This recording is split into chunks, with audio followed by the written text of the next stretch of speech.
Hello and welcome to Noobs in Progress. My name is Nathan, and here with me I have... Nathan Beatty's friend, Ethan Murphy. Forgot your name there a bit? No, what happened is I was listening to the live play on Twitch, and it was on a delay. So I was hearing your voice from two different sources, and one of you actually was already had stopped. Once you stopped talking, the other one started talking. I was like, let me not cut off Nate. And I realized, oh, wait a minute, that's actually not Nate. That's the delayed Nate. I don't want to interrupt Nate to answer Nate, so I've got to wait. Right. So I was like, well done, Nate. You outsmarted me with technology and did me in. I also unfairly hit you with, like, while the intro video was playing, I was asking you questions and expecting you to process things, and then I was like, oh, never mind, let's roll. And you were like, where? How? But aside from all that, I am still your friend. I am still Ethan Murphy, Nathan Beatty's friend. That's the proper approach. There we are. There we are. We made it. Nathan Beatty Jr. III. How are you, my friend? I'm doing well. Because I'm here and doing this, and this day is over. I'm telling you, man. You've never had I don't think I've ever seen you come in like, I'm good. This is great. It's always like, I almost killed someone today. I didn't, but I almost did. Wait, really? Like, or is that a... No, not me. Not me. I've done it many times. I've killed many men. But I'm talking about you. You always come in like I almost had to make a horrible decision. Oh, yeah. I chose the right thing. Yes, it was. Wow. Yeah. Like I don't know if I'm just cursed or something, where it's like the universe goes, oh, it's a day where he's going to enjoy himself in the evening, so we must make the rest of his day suck. And the balance is a balance. Balance, yes, it is all a balance. But that is all over. We are here right now, and we watched a movie this week. You go right ahead. We definitely watched a movie. Now, what I will say is we had earlier on the show, we talked about The Amazing Spider-Man 2, and we deduced pretty soundly that the movie doesn't quite have a plot, or at least it doesn't know what the plot is. This is a movie that says, what the fuck is a plot? And then when you try to say, well, plot's this, it smacks you in the face and then kisses you. So this movie isn't trying to have a plot, but I literally, when I saw the credits it said written by, I laughed out loud. How dare you say this is written by somebody? This is if hormones got drunk and had a party on acid. This is what it would be, and it is nonstop fun. Period. Yes. We are talking about the Rocky Horror Picture Show. Yes, I was about to say this is how we're keeping with the anticipation.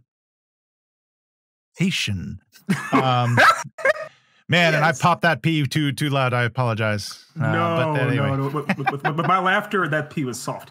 So, yeah.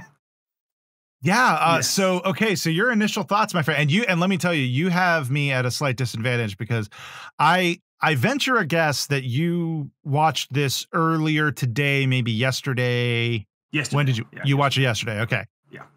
The credits rolled at 8:30 tonight. The final ending credits. You literally just watched. I just finished it.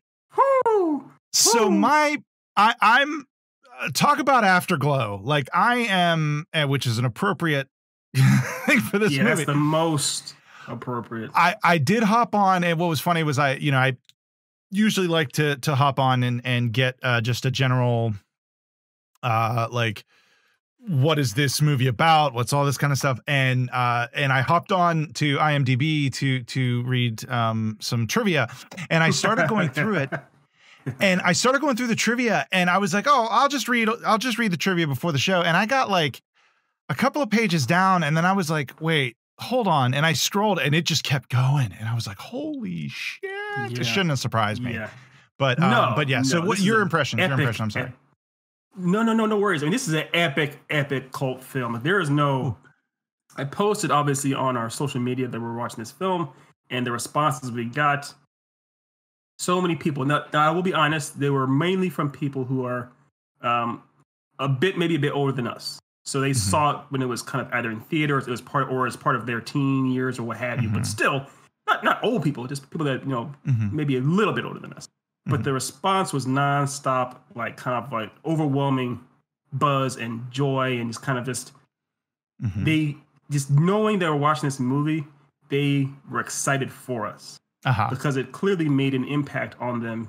Yeah. It was in some level it was a movie for a generation, and they still go back to it. They revisit it all the time. Friend of the show, Kathy Pape, when I told her we were watching it, she said that she stopped counting how many times she's seen the movie after 15. So it's I get it. I get why it's a very fun, infectious movie, especially if you're with a crowd. Like I Oh said, I was gonna yeah. watch it with the friends of the show, Eric Proctor and his girlfriend, and it was just like because the thing is I don't smoke weed or anything like that. I don't do any drugs, but they do. They were smoking up while I was not, and it was Mhm. just like I was floored at how at the things I was seeing and hearing, and even from the very beginning, you know how it opens with the as the credits are. I guess even before the credits roll, you see the two lips singing Oh a yeah. song, and Mhm. it's kind of like, all right, this is it. So if in case you're wondering what you're getting ready to watch, stop Mhm. wondering. Mhm. This is it. Yeah. It was amazing. What was your first impression, first thought? Uh um that was pretty much it.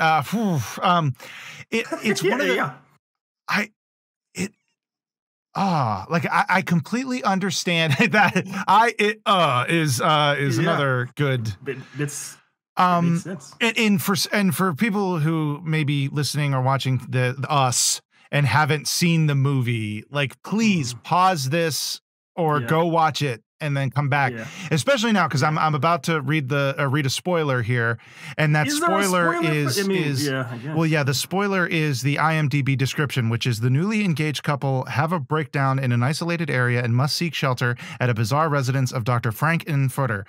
And that's it. Right. That's pretty much the film, That's and just yeah, yeah. insanity ensues. Like Well, just here's the best part though. Yes, that is an interesting premise. The mhm. real spoiler is who Frankenfooter is, Oh yes. really is. So Yes. that's the real spoiler, right? So that's maybe Yes. the only point of plot that you could put in this actual movie. Yeah.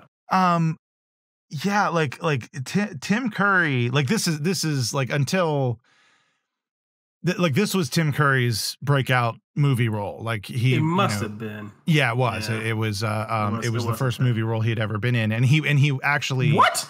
This is yeah, the yeah. first. Oh my god! Can Yeah, you this is the first one. imagine? This is Yeah. your good Christ. And like we owe this movie a major debt of gratitude because the reason he played that role is because he played that role on the stage in the stage version that Richard Stage Digger. O'Brien did. Yeah. Richard O'Brien played the role of Riff Raff, I believe. And let me verify this so that In the way. film. Yeah, in the film, he played Okay. Riff Raff, so he played the Okay. Igor character essentially. Yes. Yeah. That's the guy who wrote the musical and then got it. Oh. Yeah, and he got it Okay. turned into him and a bunch of other people got turned into this movie, and he insisted. This is what I found interesting.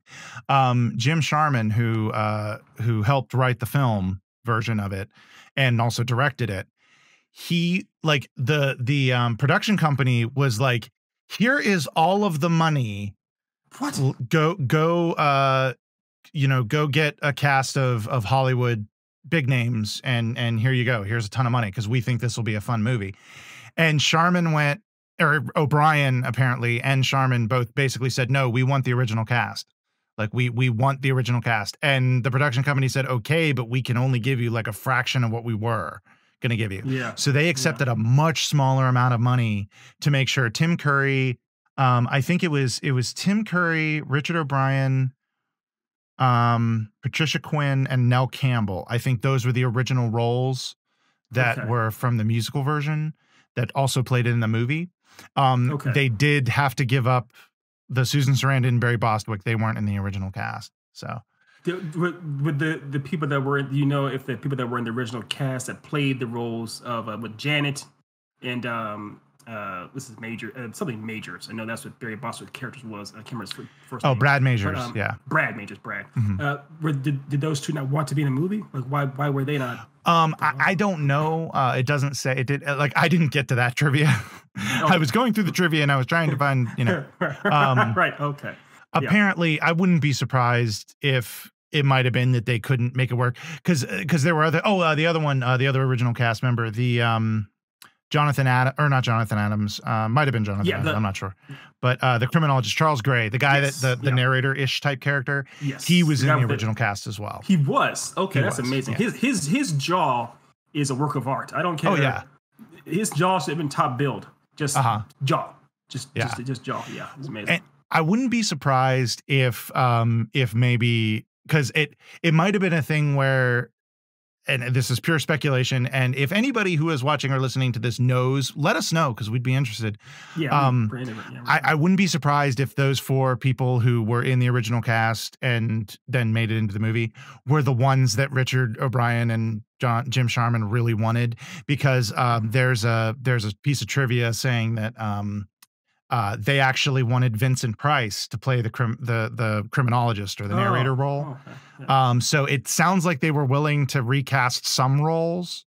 Yeah. Maybe those 2 characters were like, we have to at least get some American names in here, and nobody's going to come to this movie. Fair enough. Mm-hmm. Okay. And also, so what I was doing too was because. And we're kind of all over the place here, but well, so's the movie, so it fits. Yeah, I mean, movie, the musical on acid, the Janet, aka Susan Sarandon, she was adorable. She was I don't know how many movies she'd done before this. I'm not sure. Let me. Yeah, because I'm not even sure. I think she's in her early 20s in this movie. Yeah, that this was about as cute as I've ever seen her. Like she was adorable absolutely cute / sexy ever. But just I was thinking about that, like kind of like what an early, I guess this may have been a breakout role for her as well, because she did so many roles now, obviously since then too. So you mentioned the breakout role for Tim Curry, which it definitely was. I am guessing this must have been a breakout role for her on some level, and even Barry Bostwick, who doesn't have as prominent a career as you might think. He had plenty of work he has done on the stage and in TV shows and some films too. So he's been around, but wasn't as prolifically well known necessarily to the masses as Susan Sarandon or Tim Curry. But it looks like she started acting in 1970, and it seems like a majority of her stuff prior to Rocky Horror was TV. And then she had a couple of movie roles, nothing that's jumping out at me. But it looks like Rocky Horror was when she made she was in a couple of movie roles around the time of Rocky Horror, but I'm not seeing many TV series after Rocky Horror, just a couple. There's like a chunk here in the 80s, and then it's mostly movies from that point on. So that seems like that's the time where she did the shift from television jump to the big screen. Yeah. Yeah. Okay. Barry Bostwick. I'll be interested to see. Yeah. I don't even know. Oh, okay. All right. So you'll have to forgive me. Barry Bostwick looks so different in this movie, and I know him from what is that? Is it what movie is that? So the TV show is Spin City. Spin City. That was the movie. That was the TV show that I knew him from. Yeah. And I had no idea that it was the same guy until just now. Oh, yeah. It's the same. What's funny is on some ways you could almost see this character, Brad Majors, growing up to be that mayor. Because it's kind of like the same, kind of like trying to be, because he's a little more loosened up, obviously, as the mayor, but he's still kind of, I think he's meant to be a Republican and kind of straight-laced type of character who occasionally would get loose as the mayor. That's what happened to Brad as well. Brad is very much uptight at the very beginning, and then he gets, very much. He does some exploration as the movie goes on, shall we say? I'm impressed.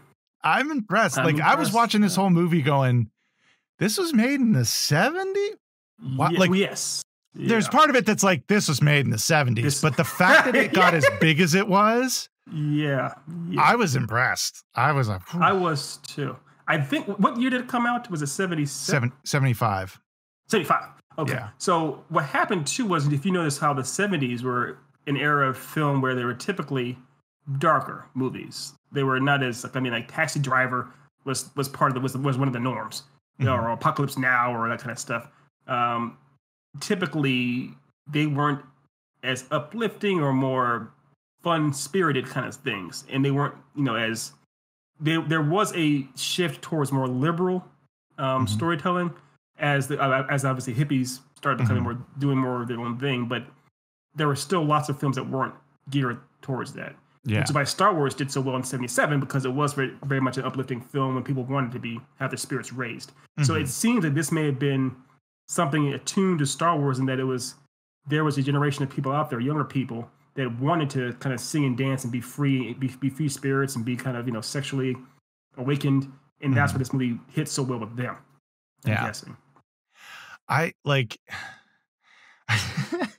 and what's funny is I have a feeling there were people who found out that we were going to talk about this movie and found out that neither of us had seen it. And they were probably thinking in the back of their minds, because like, oh geez, it's so off the wall. Like from the second, like it's bizarre to begin with, because even in the what's supposed to be the normal beginning, like with the wedding, it's so plastic and so like overacted. Like but what's crazy though is on some random ass level it works. Like it does. Yeah, because that's the point. It's deliberate. Yeah, that's the nature of it. It's not like it's, oh, this is bad acting. It's like, oh no, this is a deliberate acting. This is a choice. That's the idea. It's a choice. Yeah. Oh geez, yeah. It's just so random. It's I kind of can't believe that it got made.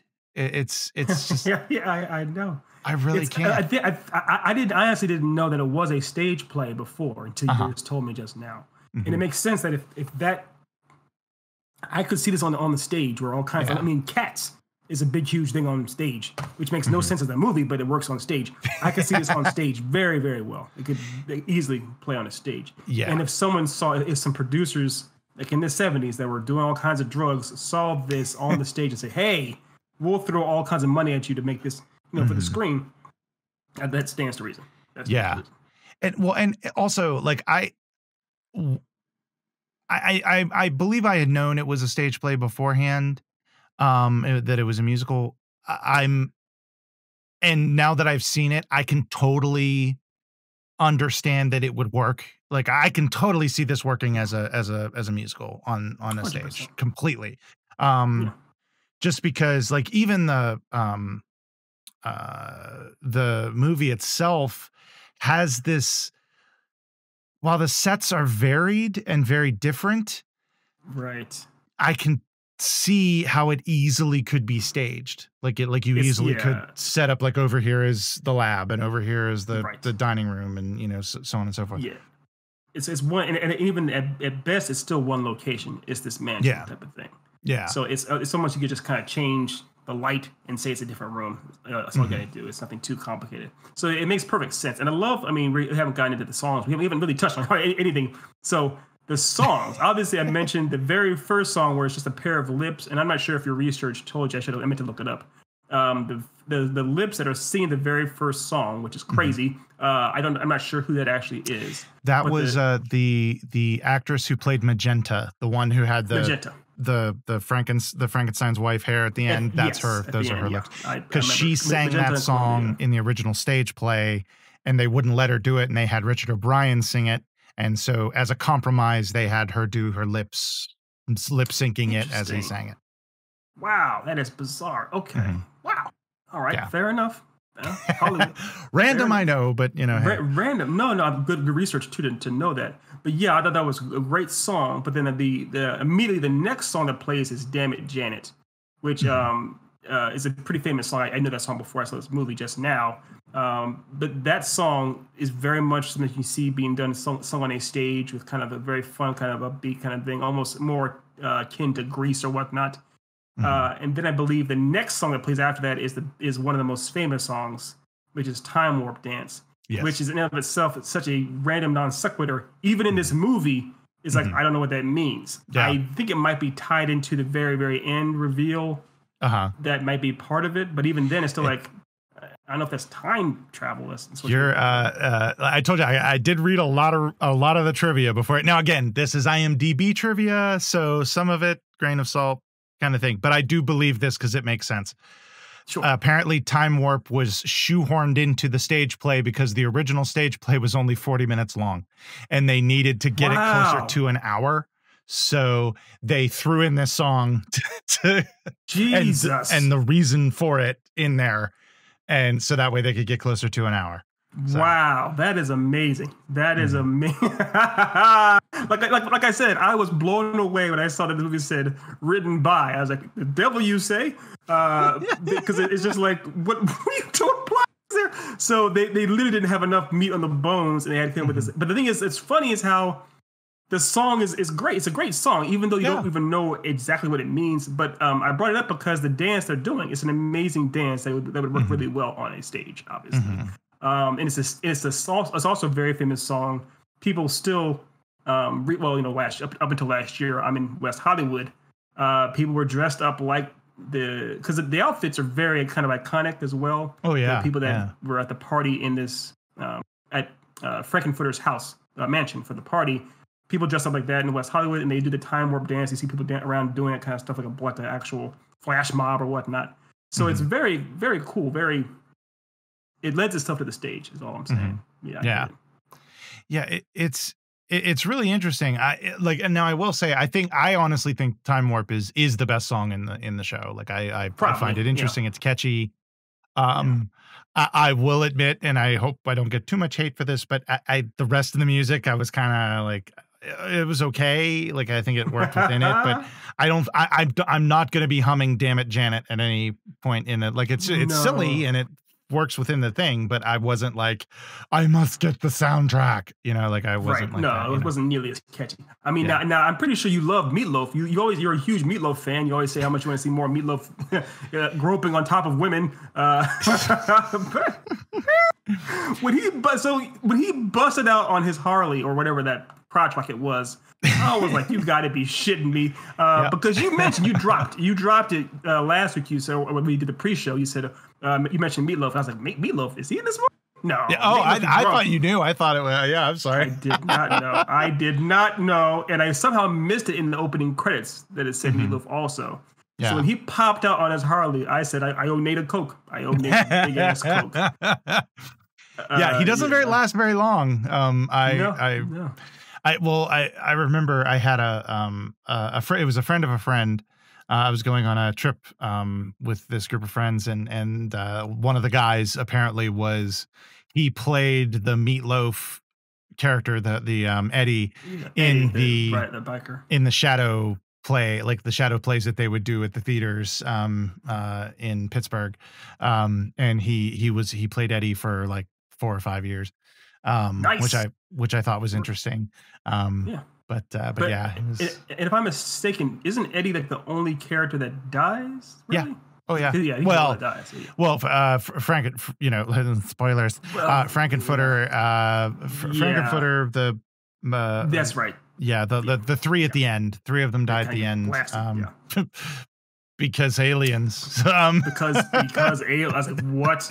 But the thing is, though, is that how dare I have the audacity to be surprised that aliens pop up in this movie when I saw Tim Curry dancing around in a teddy with lipstick, and it all made sense. So I can't. There is no outside the box with this movie. This movie doesn't believe in boxes. So yeah. Well, I also loved because apparently Richard O'Brien wrote the musical as like a parody / love letter to science fiction and horror movies from the 30s to the 60s. That was kind of his thing. I can see that.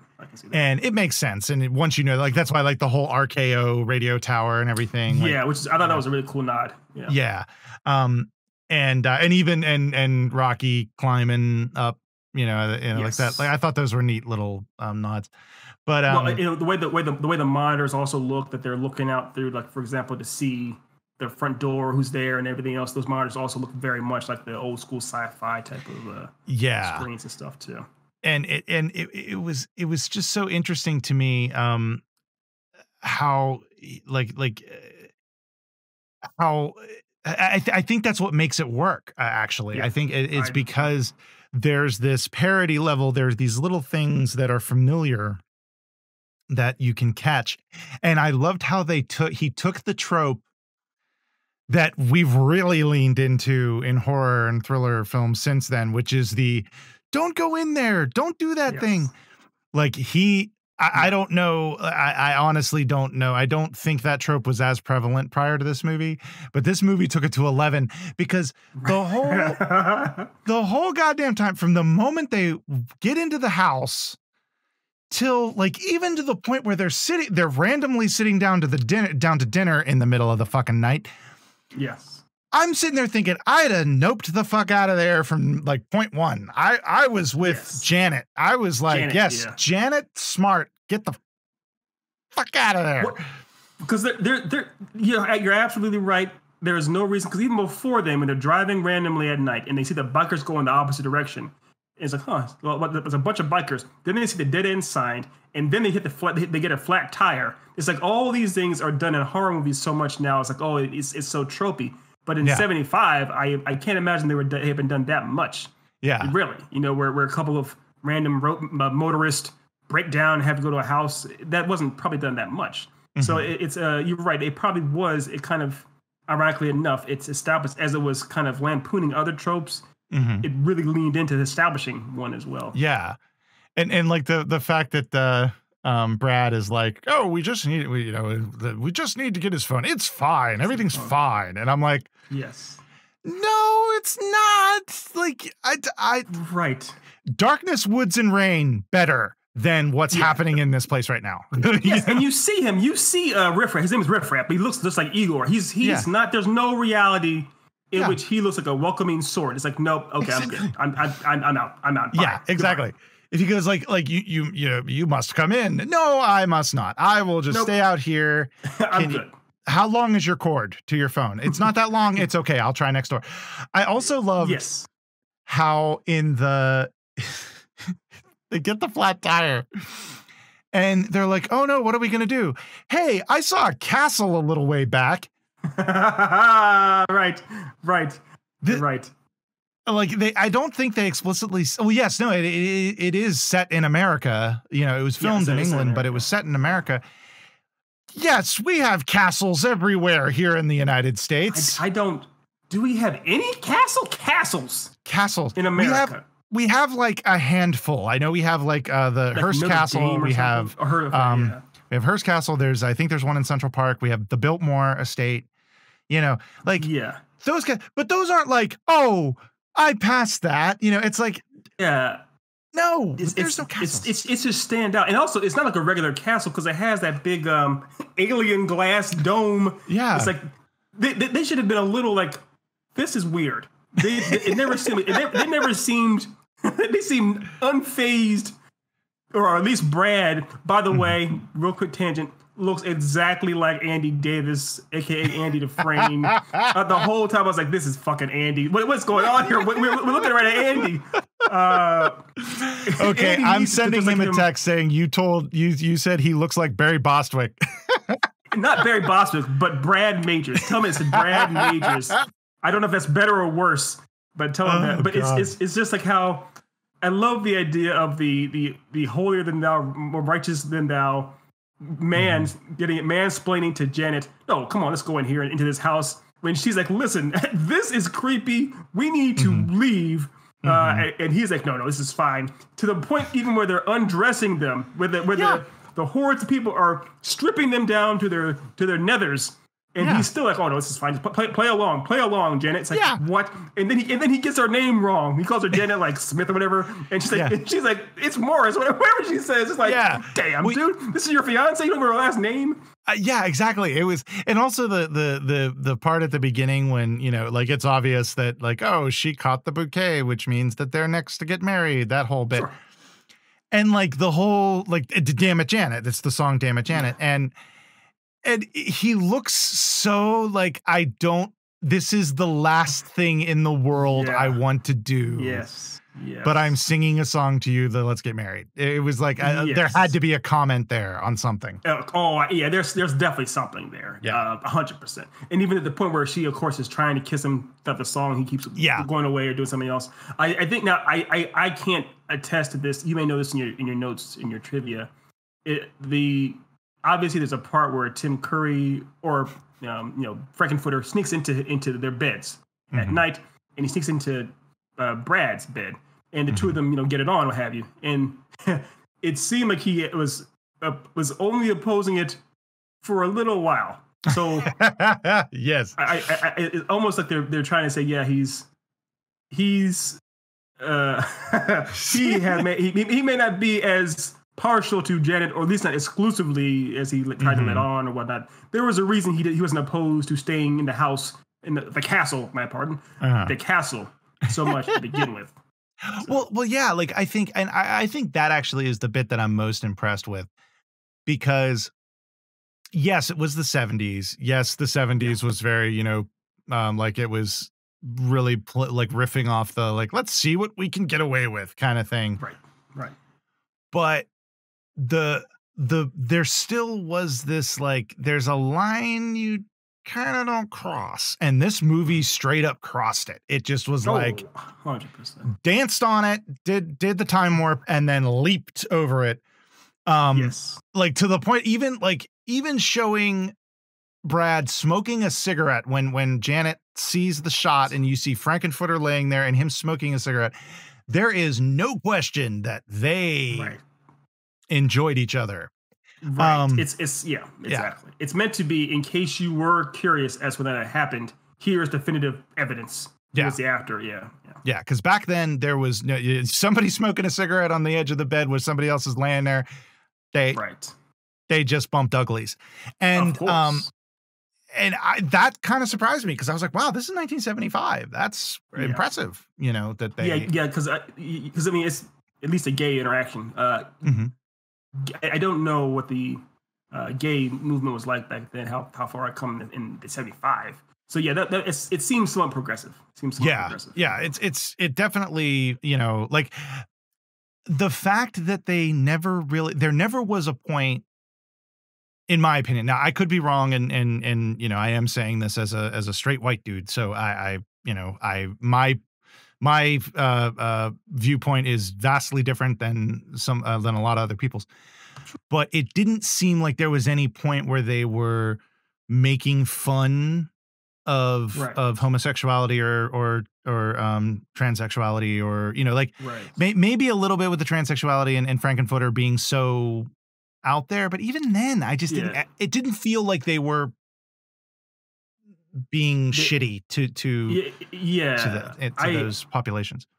Right. And I'll champion what you're saying. Again, I too am a straight black guy in 2020. So my view is obviously gonna be subjective from that, or biased from that point of view, but it never seemed like they were vilifying any of these people or their sexual preferences or whatnot. It seemed like they were literally celebrating it.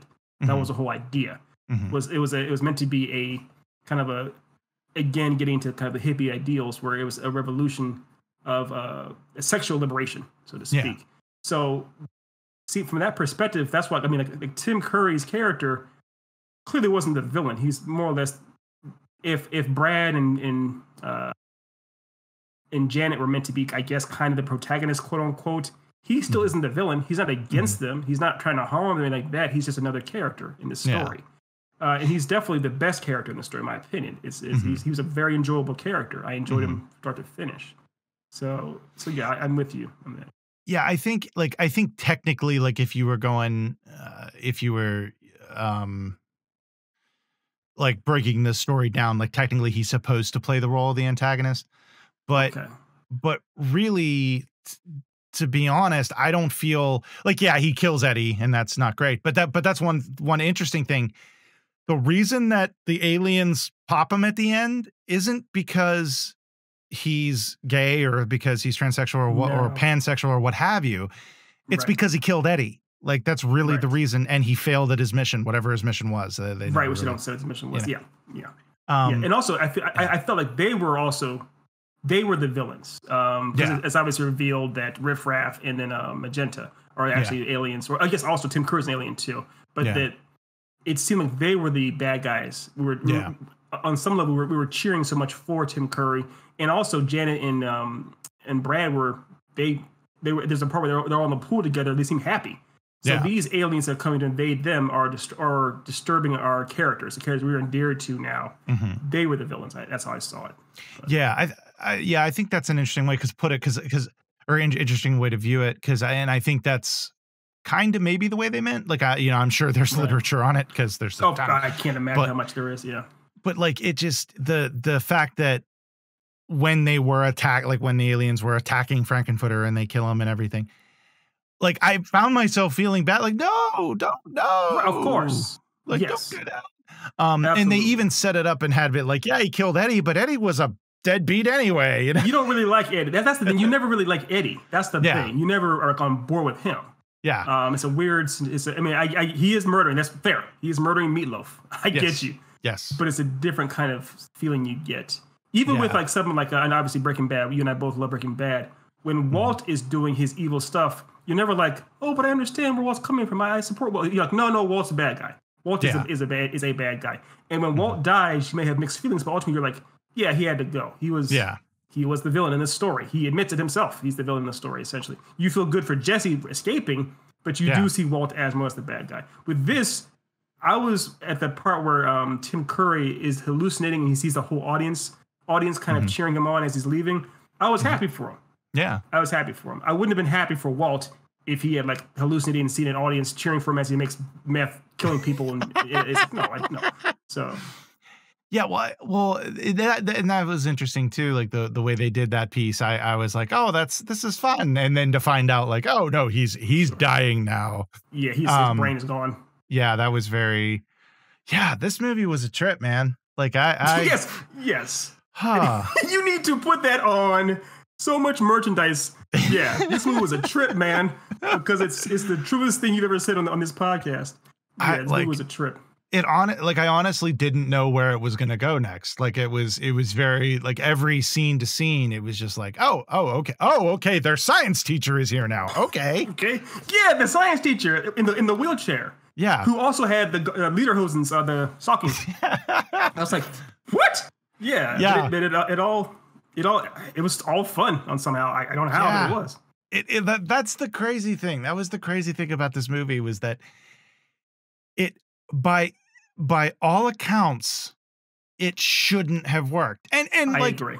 And on some level it kind of didn't at first because it bombed. Yeah. Like it bombed at the box office. Yeah. But as it should have. I can see why. But then the cult following hit. Right. And I can totally see why. Like if I had seen this movie when I was in high school or middle school or high school, I would have been Eddie at a shadow show. I guarantee you that. Sure.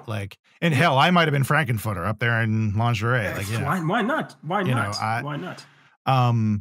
But definitely would have been Rocky because that's just way too much goddamn work.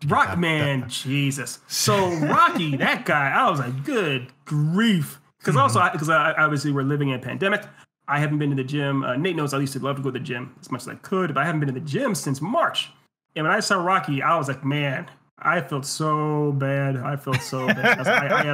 It's been so long since I've been to the gym. But I guess the thing is too, and I noticed when I saw him in the credits, it said in Rocky is this actor. So Rocky, I guess this show is meant to be named after him. Is his journey kind of? Yeah, because I think it's because he's creating. It's they're going for the parody thing, and that's why they have the picture show at the end. And I guess Rocky Horror just because he's created it's. Mm-hmm. I'm not sure how the stage show is different. And so maybe the stage show focuses more on Rocky's creation where this movie, it was kind of like Rocky's created, let's all fuck, it just, yes, exactly that. Yeah. Yeah. And where it might be focused more on that, I'm not sure, but I think that's the whole idea is that the movie's named after him. 'Cause Okay. Okay. I mean, I get it. I mean, seeing that guy in those gold briefs, I was like, well done, sir. I think I did like how they were taking off. applauded. Yeah, the way they're taking off the mummy stuff, and then all of a sudden he has these like gold, like gold speedo there, and I'm like, oh, well, that's convenient. Right. I mean, in the overwhelming symbolism metaphor of his golden dong, and it's like, okay, we get it, what you're doing, what you're doing here. But it's, I mean, I don't fault them. I don't fault them one bit. Perfectly fine. Yep. I get it. Hey, I perfectly get it. But it's so hard to, because I was going to ask you if you could imagine anyone else, any other being in history playing, not Rocky, but playing Frankenfooter. Oh, jeez. But Tim Curry, and doing it nearly as well. It's just such a, that is commitment to that role. There was never a moment where I was like, oh, he doesn't like doing this. He's not having a blast doing this. Or I could see anyone else doing it nearly as well as him. He was chewing up the scenery. Like he was just like chewing it and dry humping it at the same time. Like he was literally though. Literally.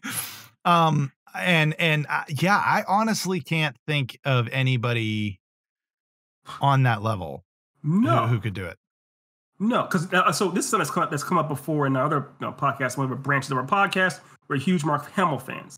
And on some level, people like to compare their voices for the Joker and things like that. I can't see Mark Hamill's voice, even his best Joker voice, even portraying this character the same way. Yeah, no, so. I can't. Like, it would have to be somebody who's so like, because Tim Curry has this aura about him. He has a presence. Yes, he does. And it would have to be somebody that has at least a somewhat similar presence of like playfulness, and it's because even when he plays a role like the butler in Clue, like even early on when he's playing it straight and it's great, like there's this presence to him that you just know something silly is going on with that guy, like, and I mean in a good way. Yes. I remember when I was a kid, when they had noticed earlier on, was he had, when the first time I saw Tim Curry, I was like, oh, that guy has the Cheshire cat smile. Yes. And so it's almost like he has that same kind of charm about him, because that Cheshire cat in the Alice in Wonderland isn't really a good guy or a bad guy. He's definitely somewhere in the middle, but he's very, very charming. Yeah. He's what you would consider in D&D terms closer to a chaotic neutral, essentially.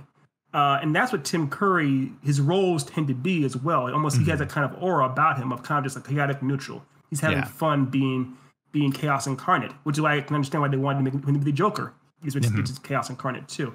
Another great role for Tim Curry that he played was obviously he played Pennywise in the made-for-TV movie of It. He played in Ferngully. He was the voice of that kind of the black ooze that was destroying the forest. He's played. Like, obviously, mentioned the butler, one of his more straight roles, but he oftentimes likes to play the over-the-top, insane characters. He played the Darkness in Legend, where he's literally a charismatic devil, or not the devil, I guess he's more of a demon, essentially. But he's a larger-than-life, charismatic demon. And so it's a bizarrely, I have no idea how to describe what Tim Curry really is, but it works. Definitely works. Yeah, like I was thinking. Like I was trying to think like John Cleese or something, but even then, it doesn't work. There's not. John Cleese has a silliness, but there's not a chaos to it. And I think you hit the nail on the head with it. Like this agent of chaos. He has this this playful, sinister aura about him, and but at the same time. Like, well, and I know I did that whole thing before about how I would have got the fuck out of there early on. Like I can totally see, and they did it a little bit in the movie with like Susan Sarandon's character with Janet, like kind of falling for him. Like he does this speech, of course, and he ends the speech and everybody claps, and like Brad's like, what the hell? And she's like, clapping away. And Yeah. I can kind of see him charming and like pulling you in, and this like almost like, oh yes, he's crazy and insane, but I'll be safe with him. Like it's so weird. I'll be safe.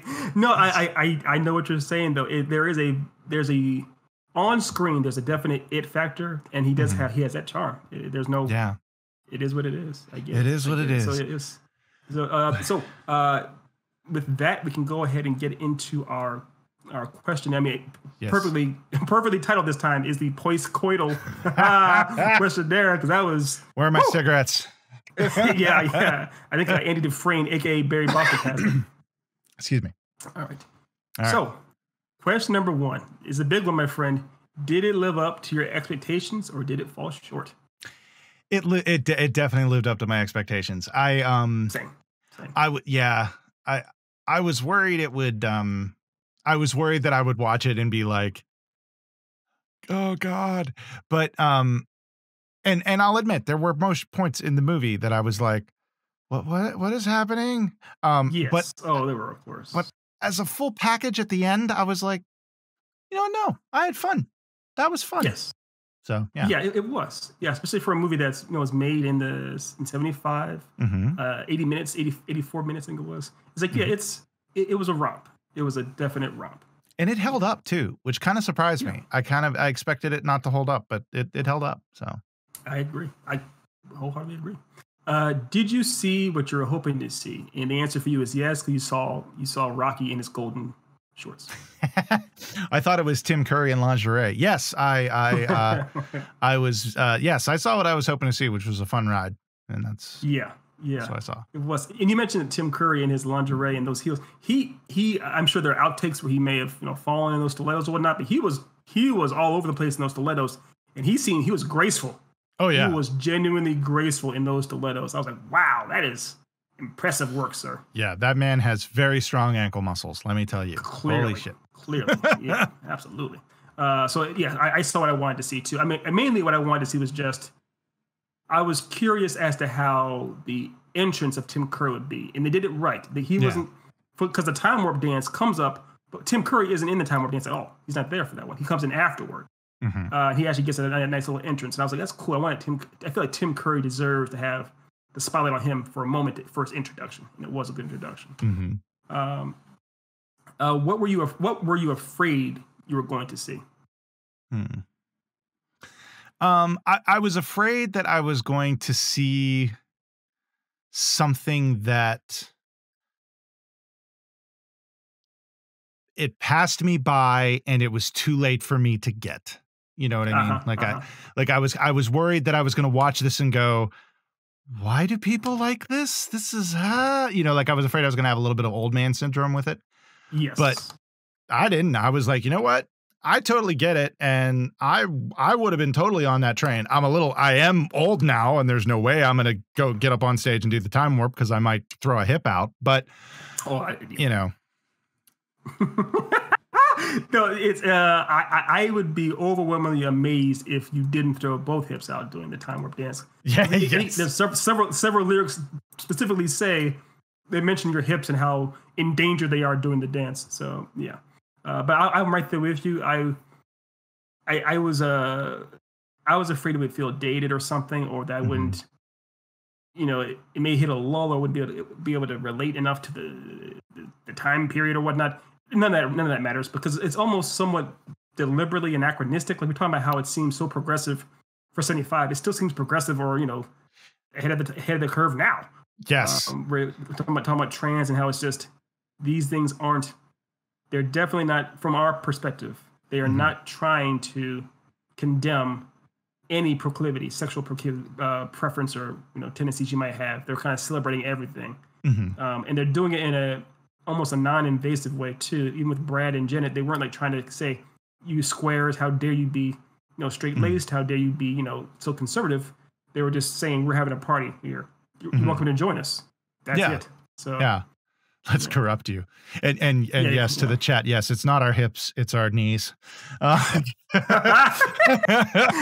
fair. Both. I would say both. Anything that has a joint in it, any joint is gone. Right, moving on to question number 4.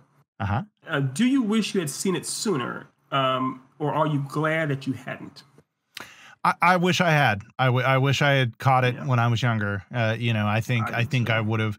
I and this is a and this is slightly telling on myself a little bit there. But I I wish I had seen it when I was much younger, like I said, my middle school, high school, because then I think I would have been really into it. Like Yeah, I know this like general age where if I had seen it then I would have been like, yes. But if I saw it like in college or just post college, I probably would have been asshole snob about it and been like, oh, that's trash, you know. So I wish I yeah, had seen it much earlier, you know. yeah, yes, yeah. There definitely is that period where you think all movies are kind of trash. Either you're so exclusive with your film taste, and it's mainstream, it's garbage or whatnot. But yeah, Mhm. this I definitely am right there with you. I wish I had seen it all the way. Not when I was too much younger, they wouldn't have gotten it, but Yeah. either in early college or whatnot, because it's just the idea of maybe even high school, because you're so self-conscious of yourself and you're so afraid to embrace whatever you actually are when you're younger, Mhm. even if you are a straight dude. It's still almost like you're just second guessing so much about yourself and just so afraid to let anyone know what you are. And this movie is clearly a celebration of people, it seems like, Yeah. in general. So I think you hit the nail on the head right there. Why I wish I had seen it in high school, because I think if I had seen it, like I'm not saying I would be a completely different person if I had seen Rocky Horror Picture Show in high school, but I do think like it's definitely a piece of media that isn't very common, or at least wasn't when I was in high school, or like yeah, in my sphere of basically being like, be whoever the fuck you want to be. Who gives a yeah, shit, you know? yes, Um, like I was very exactly. lucky in that I had a couple of close friends. Some of them have been in the chat who were like that, so I did get that in my life. But it would have been nice to have another little, you know, like you do you voice. Yes, exactly. You do you. And that's I think that's my biggest takeaway from this movie. I mean, that's not a question on this post coital list, but that's my biggest takeaway is you do you. That's Mhm. our co-host on Creativity and Progress, Ari. That is her catchphrase. Is you do Yeah. you. Yep. You do So you. all right, and the last one I know that I already know the answer, but I'll ask it anyways. Mhm. Did you like this movie? Yes, I did. I did. I enjoyed this movie. I thought it was I did fun. too. Yeah. It was fun after seeing Cutthroat Island with the what again the Louise part of Thelma. No, she's a Thelma. The Thelma part of Thelma and Louise. Then watching the Louise part of with Susan Sarandon this week in Rocky Horror Picture Show. Mhm. We definitely needed a nice palate cleanser, something fun to pick up our Yes. spirits. Yes, we did. Yes, we did. So, Mm, yeah, it was a fun ride. I enjoyed it. mhm. Yeah, I'm very glad that we saw it. So, yeah, and good idea, good suggestion, my friend. Good suggestion. yes. Well, you have a fantastic set. Do you just want to dive right into that now? Sure, Okay, sure. so hold on one sec because I want to be 'Cause, yeah, I guess we have to make sure we can sign off for this episode, of course, officially, oh and yes, then yes, tackle yes. the So next. Yeah, okay, so yeah, so we'll sign off for this one. We'll create a new one, and yes. But but yes, but for those obviously watching, thank you so much for watching this. For yes, those listening, thank you so much for listening to this. yes, This we hope obviously you either saw the movie and enjoyed it, or if you haven't, hopefully you enjoyed listening to us and you're more inclined now to want to go see it for yourself, or you saw the movie and listened to us and you enjoyed both parts. If yes. neither of those work, then we are just sorry for everything. We apologize for everything. For everything. It's a thing. So, but yes, but thank you for joining us. We are going to take a quick break, and then we're the chat says Clockwork Orange. I I had things to say about that, and No, yeah. no, I've seen it. Yeah, yeah, yeah, Ooh, yeah. yeah, that I'm just too fragile, okay? I just can't handle. It's just too much for me, all right? Nate But can Nate can I handle that? Nate can yeah. no. There's Nate can make it five. There's something that happens very early in that movie that Nate will pass out at. Oh So yeah, no, yeah, and no. and I have. So Oh, okay. we Yeah, yeah, but yeah. we can yeah, we'll talk about that in a minute. So we're gonna take a quick break, then we're gonna come on back, and then we're probably gonna play some video games at some point. here in the future. So We will. so thank you so much for joining us. Ethan, do you have anything to say before I wrap this puppy up? Yes. Susan Sarandon or Tim Curry, please give me a call. Yes, especially now. Okay, so thank you so much, everybody, and y'all have a wonderful day. Johnny Sins.